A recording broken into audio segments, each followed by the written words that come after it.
নমস্কাৰ বন্ধু বান্ধৱীসকল, যোৱা ৩০ অক্টোবৰ শনিবাৰে ৫টা সমষ্টিত অনুষ্ঠিত উপনিৰ্বাচনৰ ভোটগণনা ইতিমধ্যে আজি আৰম্ভ হৈছে।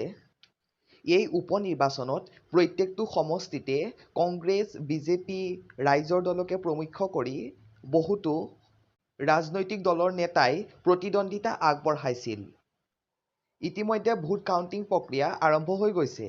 জানিব পৰা মতে, এতিয়ালৈকে মৰিয়নি সমষ্টিত বৃহৎ ভোটৰ ব্যৱধানত জয়ী হৈছে ৰূপজ্যোতি কুৰ্মী। কুৰ্মী প্ৰায় ৩৫,০০০ ভোটৰ ব্যৱধানত জয়ী হয় আৰু পঞ্চমবাৰৰ বাবে মৰিয়নি সমষ্টিৰ বিধায়ক হিচাপে নিৰ্বাচিত হয়। ঠিক সেইদৰে থাওৰা সমষ্টিৰ সুশান্ত বুঢ়াগোহাঁয়ে ইতিমধ্যে জয়ী হৈছে। বিজেপি প্ৰাৰ্থী সুশান্ত বুঢ়াগোহাঁয়ে কিছুদিনৰ আগতে কংগ্ৰেছৰ পৰা বিজেপিলৈ প্ৰত্যাৱৰ্তন কৰিছিল। আৰু বাকীবোৰ সমষ্টিত অৰ্থাৎ বাকী ৩টা সমষ্টিত ভোট গণনা প্ৰক্ৰিয়া ইতিমধ্যে হৈ আছে।